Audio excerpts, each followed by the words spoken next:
com essa bela oração e vamos, então, continuando a falar de brandura, de amor, vamos falar sobre ser brando, ser pacífico. Vamos nos inspirar no capítulo 9 do Evangelho segundo o Espiritismo, bem-aventurados os que são brandos e pacíficos. Em Mateus, capítulo 5, nós temos o célebre Sermão da Montanha. E lá no Sermão da Montanha, duas bem-aventuranças são dirigidas diretamente aos brandos e aos pacíficos. Bem-aventurados os que são brandos, porque herdarão a terra. Bem-aventurados os pacíficos, porque serão chamados filhos de Deus. Ainda mais adiante, em Mateus, capítulo 5, nós podemos ler Jesus nos dirigindo a palavra. Sabeis o que foi dito aos antigos: não matareis, e quem quer que mate merecerá condenação pelo juízo. Eu, porém, vos digo que quem quer que se ponha em cólera contra seu irmão merecerá condenação no juízo. Que aquele que disser a seu irmão, raca, merecerá ser condenado pelo conselho, e que aquele que lhe disser, és louco, merecerá ser condenado ao fogo do inferno. Palavras fortíssimas de Jesus, naturalmente usando aquele estilo hiperbólico que lhe era característico, enfatizando muito bem os pontos nos quais ele nos educava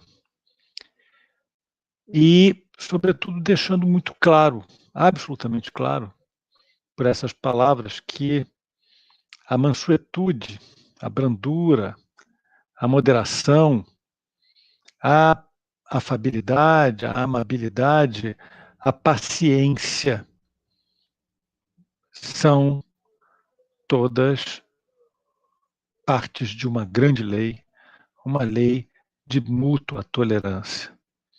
Então, qualquer um que não se alinhar com essa divina determinação, essa divina lei, estará naturalmente se colocando numa posição de débito para com a economia divina.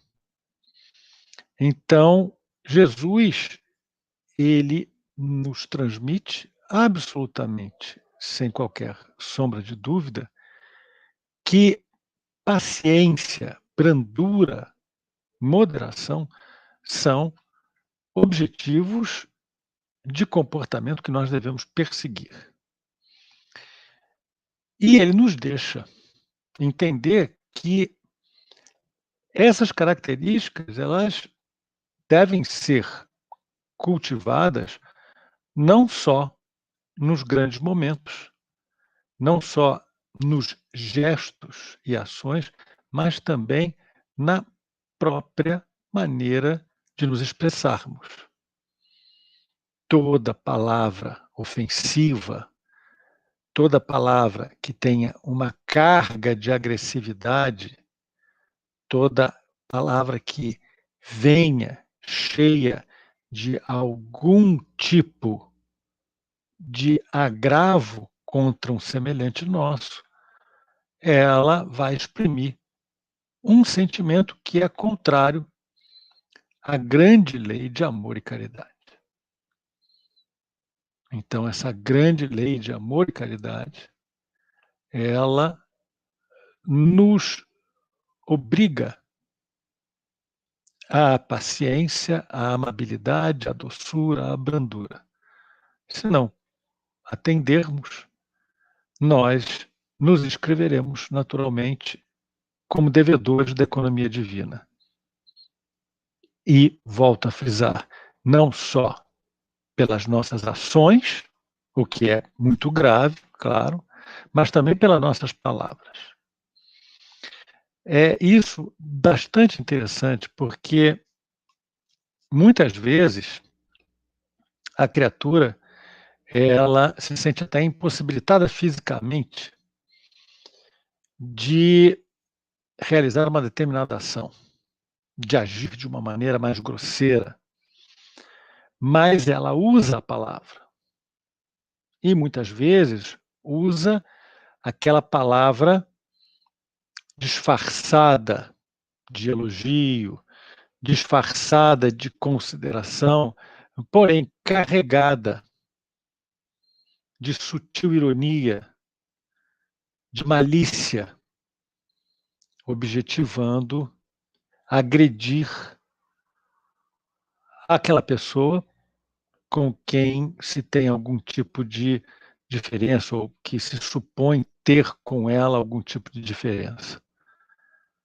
Isso também é faltar com a paciência.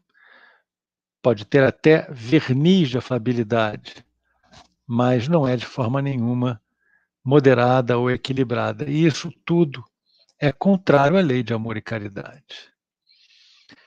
E nós sabemos que a lei de amor e caridade, a caridade para com o nosso semelhante, com o nosso próximo, é a primeira lei de todo cristão, logo depois da lei de humildade para com o Criador divino, para com Deus.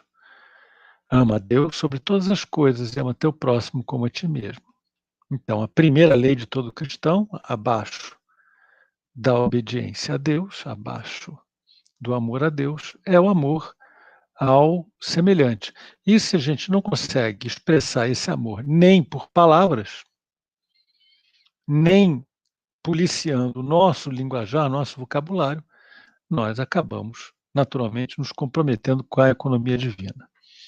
Em relação à agressão por palavras, note que muitas vezes as pessoas elas agridem outras, mesmo sem necessariamente dirigir diretamente a palavra àquelas pessoas. Agora, na pandemia, eu não tenho saído, não tenho utilizado transporte público. Há muito tempo que eu não uso transporte público, há mais de um ano e tanto, que eu não uso transporte público. Nos poucos deslocamentos que fiz com um veículo próprio, ou até procurando um Uber, um táxi, para evitar aglomeração, né? Mas, em outros tempos, quando ainda não vivíamos essa situação de pandemia, eu usava muito o transporte público, né? Só usava o transporte público para ir e voltar do trabalho. E no metrô, quantas vezes, mesmo sem desejar, acabei participando indiretamente do diálogo entre as pessoas, porque até é um costume, que não vamos criticar, não vamos comentar isso, não é o momento, mas aqui no Brasil, e principalmente no Rio de Janeiro, geralmente as pessoas falam muito alto em público, né? E elas não têm muita cerimônia quando escolhem as palavras, mesmo em público. E é perceptível que o diálogo de algumas pessoas, o discurso de algumas pessoas, é muito agressivo para outras pessoas. No meu caso, eu costumo dizer que eu conheço todos os palavrões, de A a Z, passando por K, Y e W. Só não os utilizo. Não tenho por hábito utilizá-los. Eu me sinto particularmente atingido ou ofendido porque outras pessoas estão usando palavras de calão. Mas é muito claro para mim que algumas pessoas, sim, se sentem atingidas, ofendidas. A suscetibilidade delas é maior, são mais sensíveis.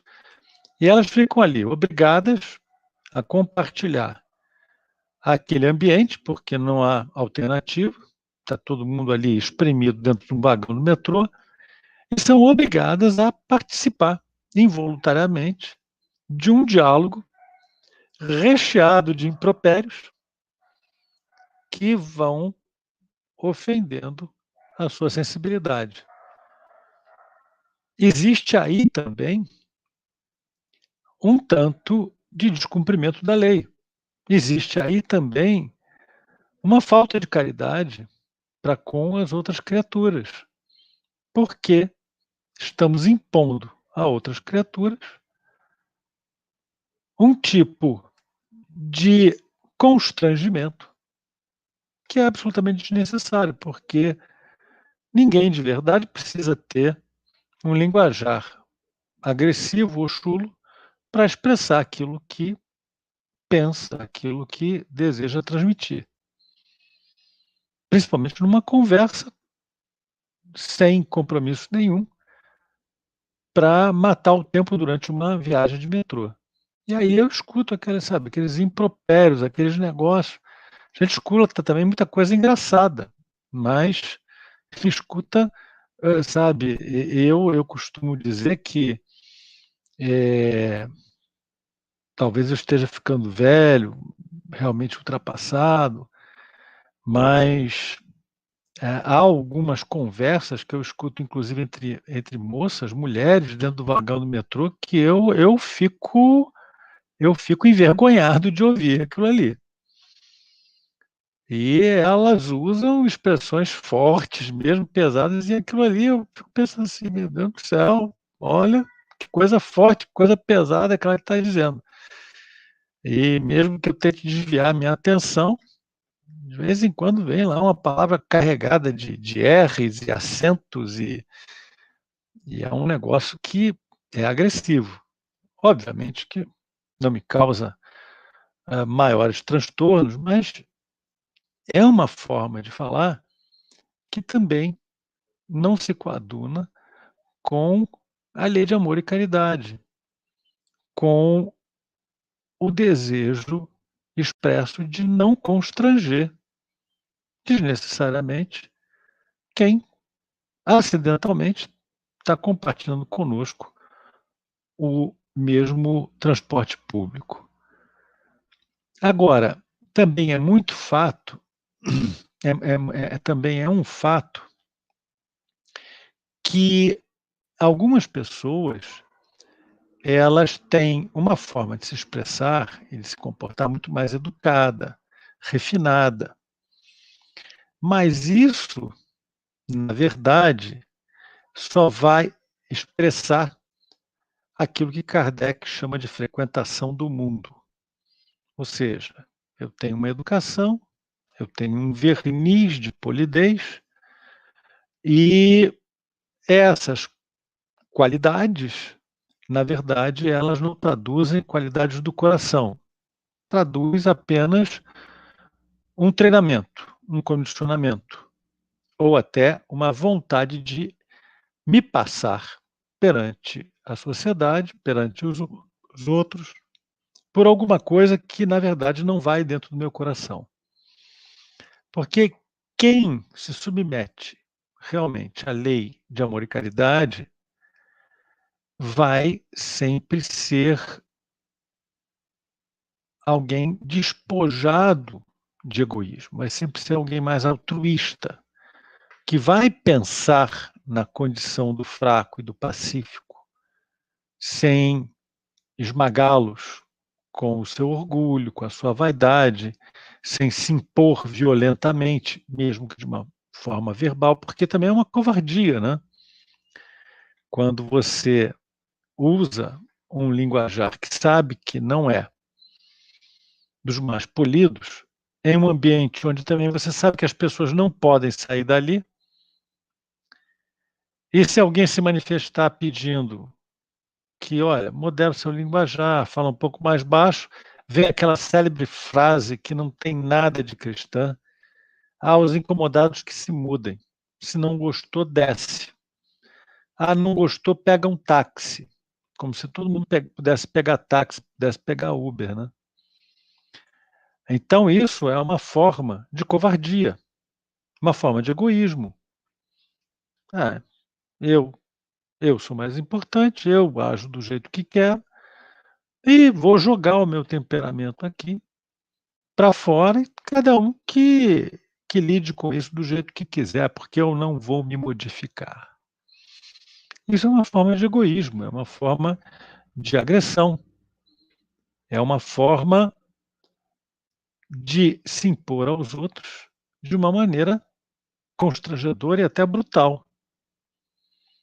E uma coisa que eu digo e uma coisa que eu uso para comprovar a tese de que isso também é uma covardia é o seguinte: essa mesma pessoa, quando vai pedir um emprego, ela não usa esse tipo de linguajar. Ela se controla, ela escolhe as palavras. Quando vai pedir um empréstimo no banco, se apresenta como a mais polida das criaturas. Escolhe as palavras, escolhe o comportamento. Isso tudo porque tem um interesse.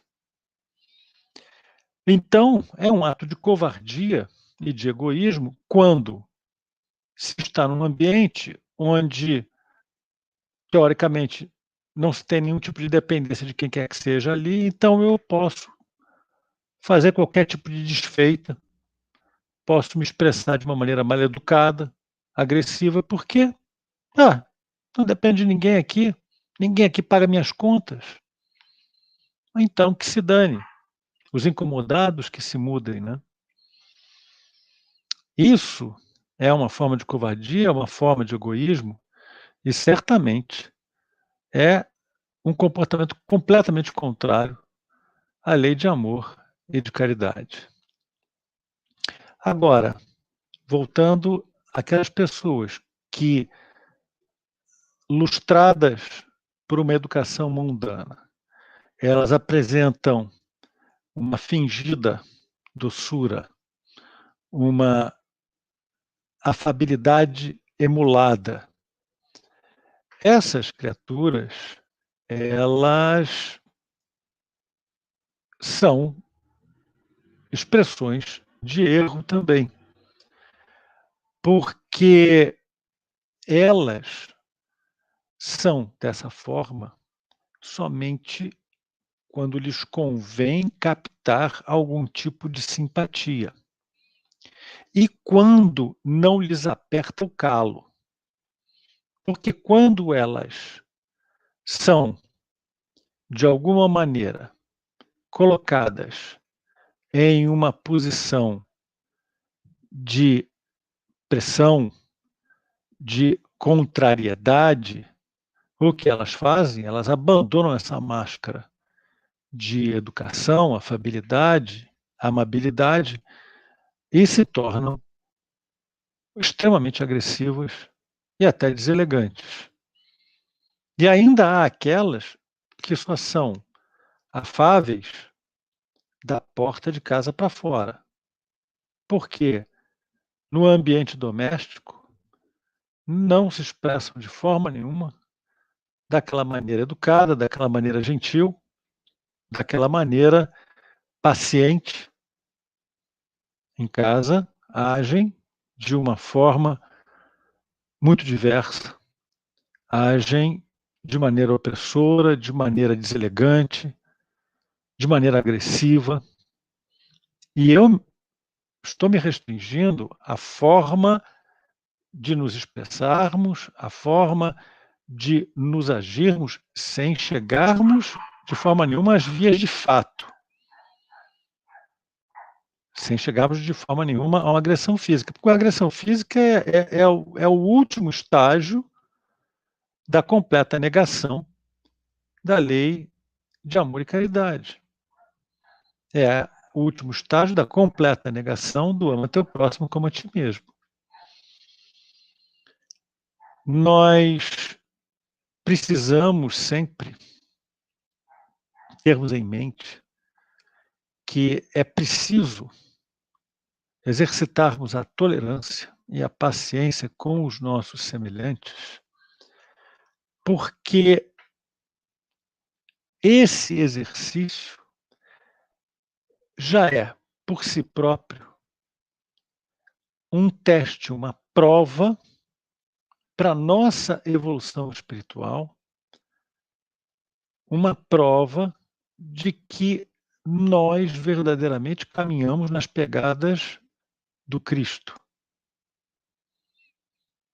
Porque Jesus, ele foi a demonstração absoluta da paciência.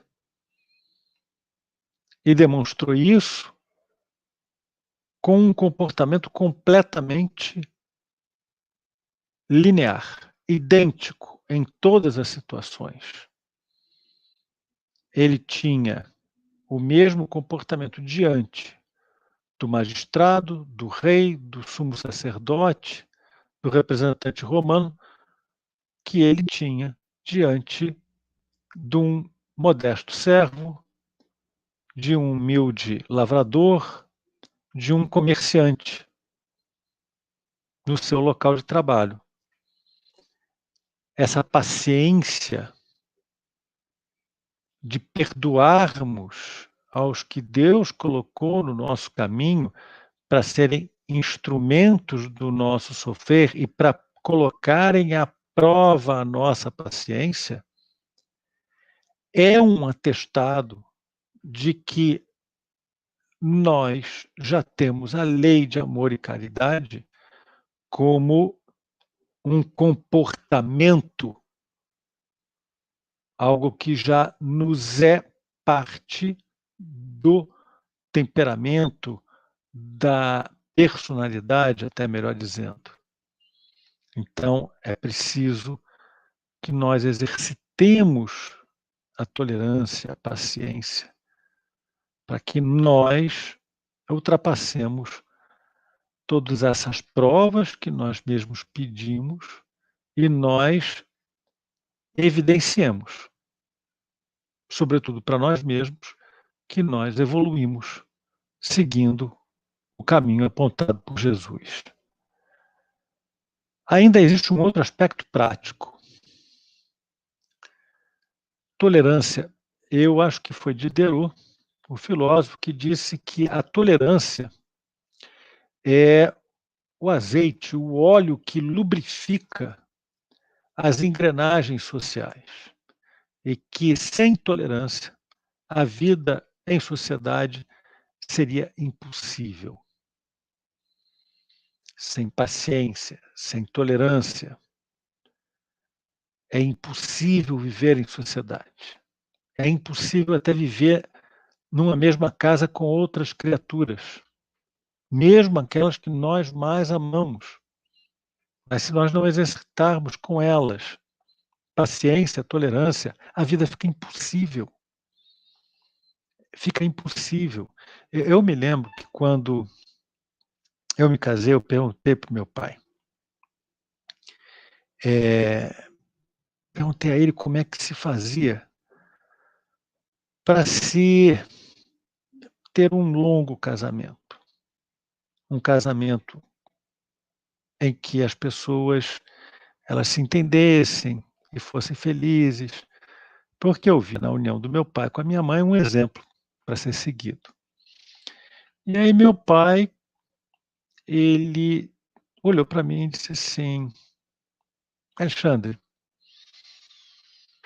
vou te dar um conselho bem rápido, bem curto, numa frase. Ceda. Ceda sempre. E aquilo me causou até espécie, porque o meu pai é uma pessoa de opiniões fortes. Ele não pode ser definido como exatamente um homem maleável. Ele tem opiniões bem definidas sobre praticamente tudo. E ele se sente confortável com isso, também não sendo agressivo com ninguém. Mas ele tem opiniões bastante, digamos, bem definidas. A minha mãe, já desencarnada, ela também era uma pessoa com opiniões muito claras. Opiniões que muitas vezes até eram duras e que ela não tinha nenhum tipo de receio de apresentar se as pessoas a obrigassem, de alguma maneira, a expor essas opiniões. Se as pessoas tentassem desviá-la daquilo que ela entendia como sendo o certo, a maneira certa, correta de agir, ela tinha opiniões bastante duras até, mas muito claras a respeito de tudo, inclusive em relação a mim. Eu acho que eu já contei um episódio em que eu ainda muito garoto, junto com os outros colegas lá, vizinhos de rua, a gente fez lá uma peraltice, deu um prejuízo, e eu fiquei de castigo, meus colegas não ficaram de castigo, e eu falei para minha mãe que ela não gostava de mim porque ela tinha me colocado de castigo, enquanto as outras mães não tinham colocado os filhos de castigo. E aí ela respondeu, como toda mãe responde, né? A primeira coisa que ela responde é: eu não sou mãe dos outros, eu sou tua mãe. Então eu não respondo pelos outros. Mas aí depois ela me deixou uma lição para a vida toda, que ela disse assim: meu filho, eu não vou poder te apoiar em todas as decisões que você tomar, principalmente quando essas decisões elas não forem corretas, alinhadas com a lei, com a justiça, e principalmente com as leis divinas. Mas tenha certeza de que meu amor é incondicional. Eu te amarei em todas as condições, mesmo quando eu não concordar contigo. Então, ela expressava as opiniões assim de uma maneira bem clara e bem firme. E aí, quando eu escuto do meu pai que o caminho para um casamento feliz é ceder, ceder sempre, aí eu digo assim: olha só, eu tenho duas pessoas aqui diante de mim que sempre tiveram opiniões muito firmes, muito claras sobre praticamente todas as coisas e que nunca tiveram nenhum tipo de receio de afirmá-las e de sustentá-las, sempre dentro de limites de educação e urbanidade, né? Agora, como é que o meu pai vai me dizer para ceder sempre? E aí ele disse para mim assim: olha, ceder sempre não significa que você vai fazer concessões àquilo que é ou está em desacordo com a lei ou desacordo com a tua moral. Significa que 99 vezes em 100 vocês vão estar discutindo sobre assuntos que no fundo são irrelevantes. Então ceda. Ceda, porque se você não for capaz de ceder, a tua vida de casado vai se tornar um inferno. E ainda ele completou dizendo: e não pense que a tua mãe também não faz concessões. Ela também cede. Porque se ela fosse firmar a posição dela em cada ponto e eu a minha, você não tinha nem nascido. Na verdade, você não tinha nem se casado para chegar ao ponto de gerar você. Então, ceda sempre. E aí eu transporto esse ensinamento não só para a vida matrimonial, mas transporto esse ensinamento para a vida como um todo.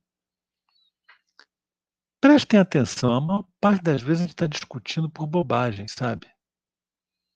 E aí a gente diz assim: mas não é por 1 centavo, é por uma questão de princípios. E vem outra questão: será que realmente é uma questão de princípios?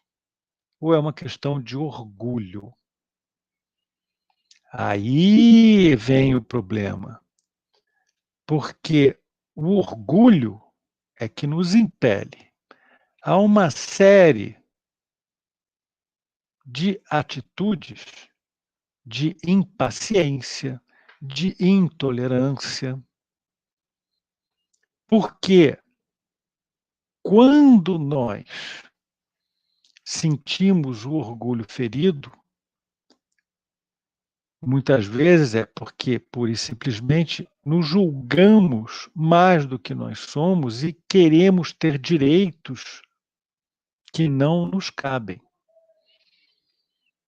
Inclusive o direito de nos impormos aos nossos semelhantes, principalmente quando eles não querem de maneira nenhuma ceder ou, enfim, ter algum tipo de, relação ou compromisso em relação a nós.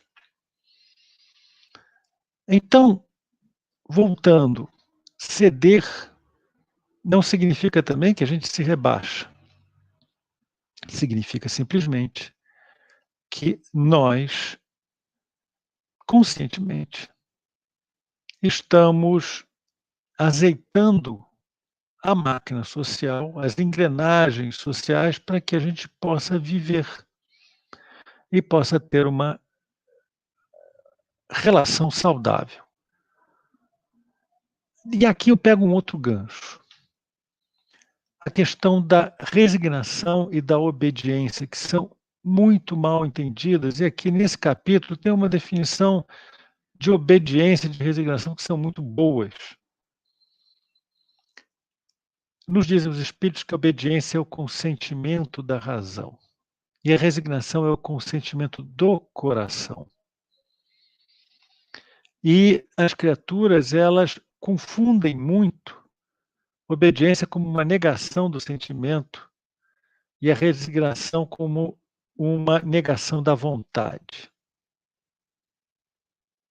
Ou ao contrário, a obediência é uma negação da vontade e a resignação uma negação do sentimento.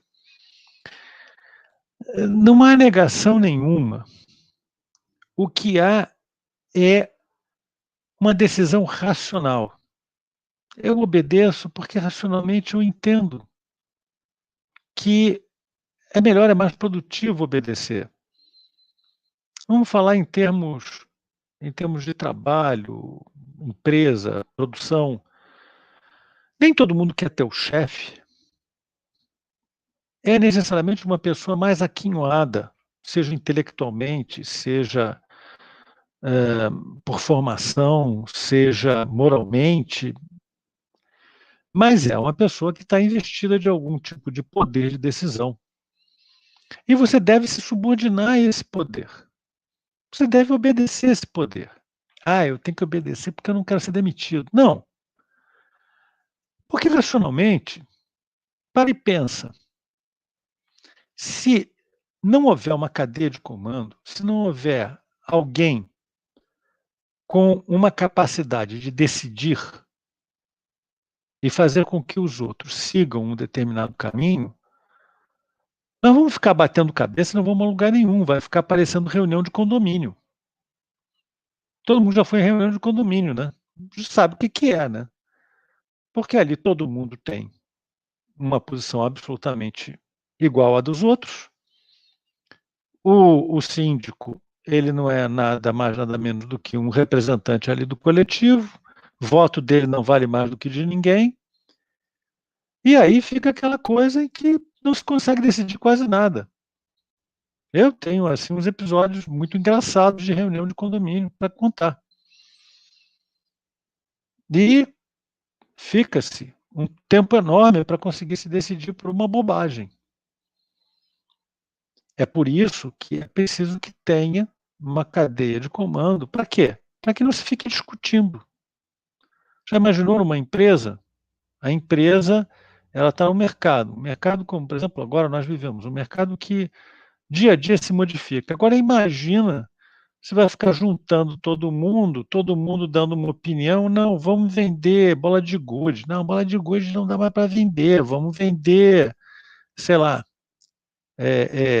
celular. Enfim, aí cada um fica dando um palpite, não se chega a lugar nenhum. Então, é preciso ter uma obediência. É preciso que a razão diga: olha só, eu vou obedecer porque é melhor ter uma decisão do que não ter decisão nenhuma. É melhor que a gente decida um caminho e siga um caminho do que ficar sem escolher caminho algum. Então, a obediência é essa aceitação racional de que é preciso seguir um determinado caminho. E a resignação é a aceitação o consentimento do coração. Eu me resigno com o fato de que devo permanecer afastado da minha mãe que se desencarnou. Eu me resigno a esse fato. É uma lei da natureza. E eu me resigno a ficar afastado de alguém que eu amo tanto. Eu me resigno ao fato de não conseguir, por exemplo, as férias que eu desejava. Eu me resigno ao fato de tantas coisas, inclusive me resigno ao fato de abrir mão, eventualmente, né, situação hipotética, vou abrir mão de alguém de quem eu gosto muito, porque essa pessoa vai ser mais feliz de uma outra maneira. Isso é um consentimento do coração. E ele se distingue do consentimento da razão, porque ele brota de um desejo legítimo de ver a paz de espírito instalada no seio da coletividade, entre os amigos, a própria paz de espírito instalada em si próprio. Agora imagina uma pessoa que perde um ente querido e não se resigna. Vai fazer o quê? Não tem o que fazer. Então é muito mais natural que o sentimento ceda. O sentimento liberte aquela pessoa, aquele espírito, ou modifique o sentimento para conceder e se resignar. A virtude maior da nossa geração atual, dessa geração que está aí atualmente, é a atividade intelectual. Mas tem um grave defeito, um grave vício, que é a indiferença moral. Então, todos esses assuntos que nós discutimos sobre obediência, resignação, afabilidade, paciência, tolerância, são desprezados por uma indiferença moral em relação aos sentimentos dos que estão em volta e em relação ao próprio futuro, porque só se vê um futuro material diante de si, não se vê um futuro espiritual, moral. E aí, essa indiferença moral acaba se revestindo de orgulho, de vaidade, e o que se vê é muitas dessas pessoas desse novo mundo indiferente, consumista, materialista, terem acessos de demência e exigirem para si coisas absurdas, terem uma impaciência terrível, dando uma dimensão à própria personalidade que é descabida. A minha filha, durante um tempo, ela esteve trabalhando numa loja, uma grande loja de departamentos.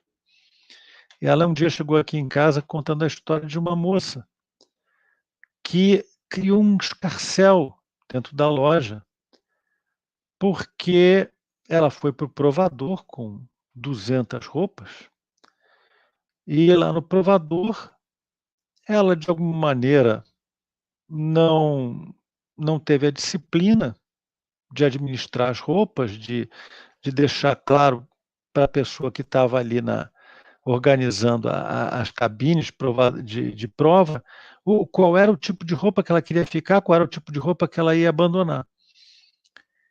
E aí, no final, aparentemente, houve uma confusão, a pessoa que estava ali organizando as cabines de prova acabou devolvendo para os cabides roupas que supostamente a mocinha queria levar. E a mocinha teve um ataque e chorou, se debulhou em lágrimas e queria falar com a gerente. No dizer popular, ela se descompensou completamente. E a minha filha, quando chegou em casa, ela ela contou essa história e disse assim: teve uma hora que eu fiquei com pena dela, mas teve um outro momento em que eu achei que ela era uma pessoa desequilibrada, passageiramente desequilibrada. Essa falta de disciplina, de obediência a um fluxo linear de comunicação, de tolerância com o semelhante, de amabilidade, de doçura.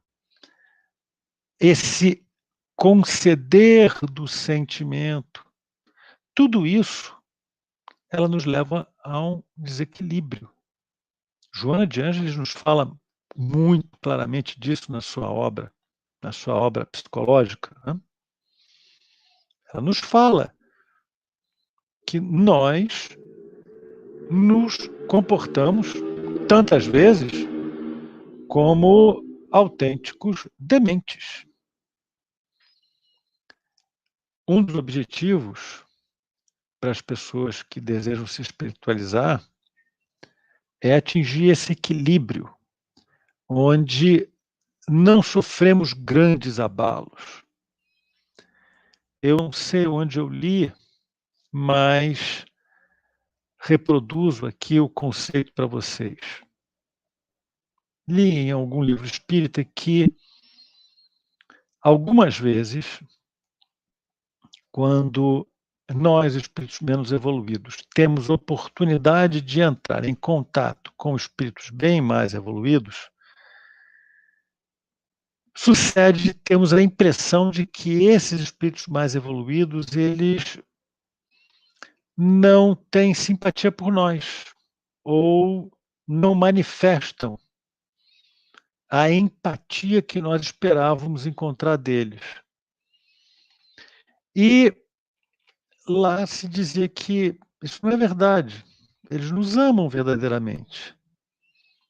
Eles irão nos auxiliar na medida dos nossos méritos, obviamente. Mas eles irão nos auxiliar. Só que eles, espíritos tão evoluídos quanto eles são, eles têm um proceder sem sobressaltos, nem expansões absurdas de amor e afabilidade, nem expansões absurdas de contrariedade.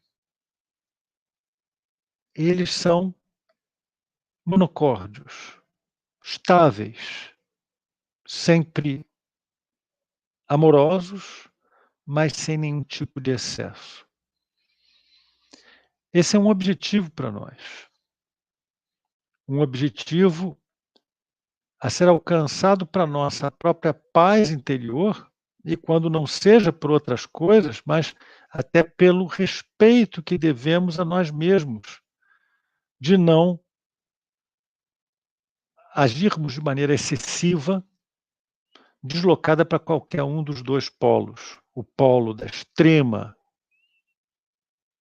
afabilidade, da extrema sociabilidade, e o outro polo da completa cólera ou irascibilidade. Um pouco de excesso de afabilidade vai ser chato. Cólera vai ser um problema grave. Porque, primeiro, que a cólera, a ira, a raiva, ela não vai remediar nada. Ela só vai trazer maiores problemas. Então, não preciso ir longe, as páginas policiais da internet estão cheias aí de casos pavorosos que começam pura e simplesmente com alguém não querendo ceder de forma nenhuma, sendo intolerante. E tudo termina numa enorme tragédia. É óbvio que alguns de nós já teve algum tipo de desequilíbrio, porque todos nós estamos aqui nesse grande hospital, vamos dizer, esse grande manicômio, que é o nosso próprio orbe, e isso significa que nós próprios, todos nós, apresentamos algum grau de instabilidade, de desequilíbrio. Então, em algum momento, a gente pode ter se desequilibrado. E isso não exclui qualidades do coração que nós possamos ter. Mas é importante não fazer concessões a nós mesmos, não sermos autoindulgentes, porque a cólera, se ela é passageira, no entanto, não significa que ela não tenha como efeitos negativos evitar que tenhamos feito bem ou façamos o bem. E ainda pior, que em determinadas condições pratiquemos muito mal. Então, se essa cólera passageira, ela não exclui um bom coração, não significa que a pessoa não possa ter um bom coração, significa que essa pessoa ela está numa condição de risco para si mesma e até para os outros. Porque ela pode, num momento de exaltação, num momento de destempero, ela pode não só evitar que o bem seja feito, mas ela ainda pode causar muito mal. A gente vê isso, por exemplo, em acidentes de trânsito. Eu conheço um caso que se deu com um presidente, um ex-presidente da casa que me abriga, a casa espírita que me abriga, ele já desencarnado, né? Mas ele ainda encarnado, ele se envolveu num acidente de trânsito. Na verdade, ele foi mais envolvido do que se envolveu. E a pessoa que estava envolvida nesse acidente, o outro lado, digamos assim, do acidente, quando saltou do carro, porque ambos saltaram para ver o estrago, para ver o que tinha acontecido. Essa pessoa veio de uma forma muito agressiva.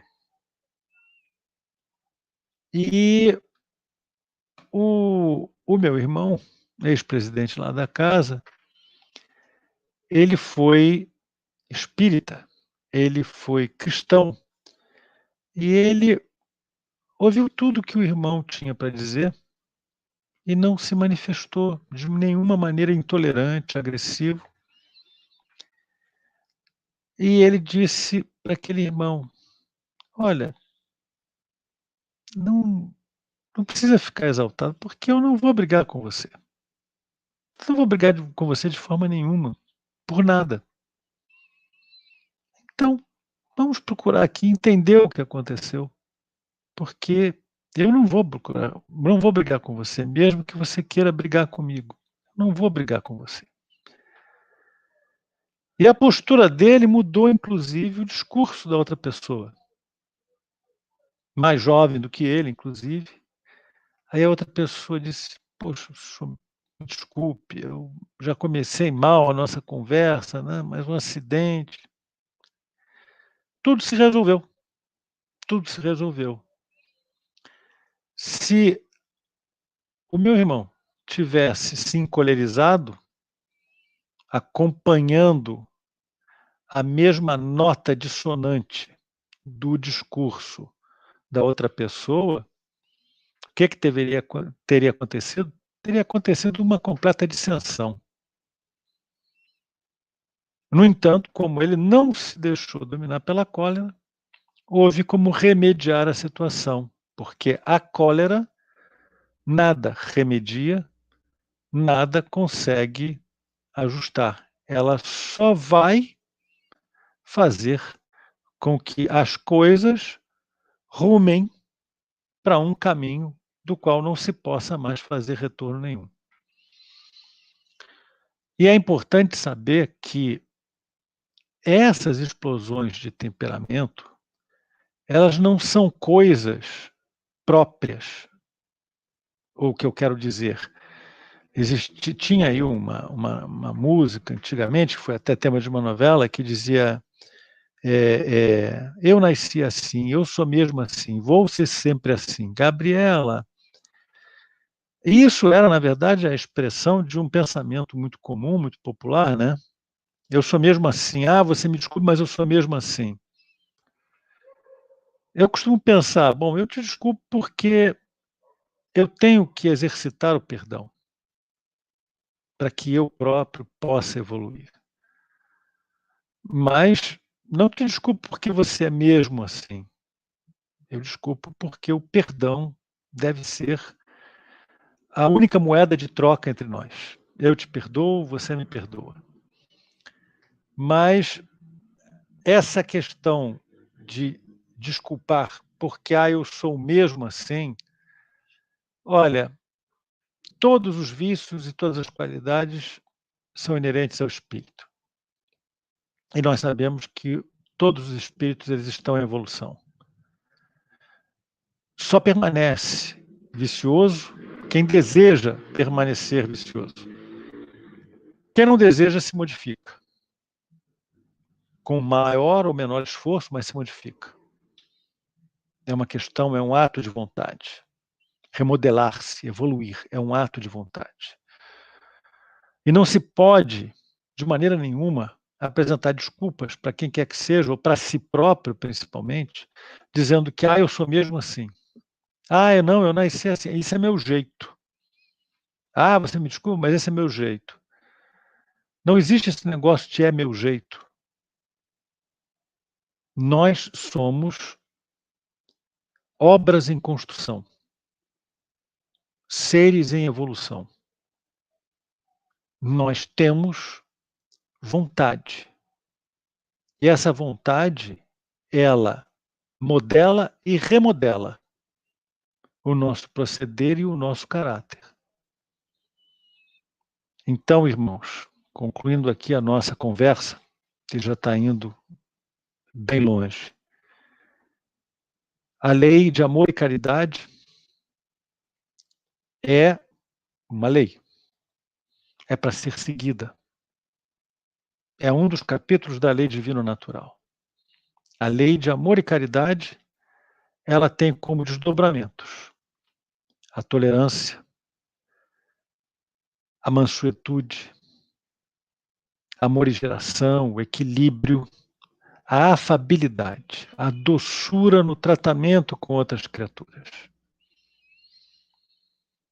Tudo o que nos desvie da tolerância para com o nosso semelhante acaba atravancando a engrenagem social, a engrenagem das relações com as outras pessoas.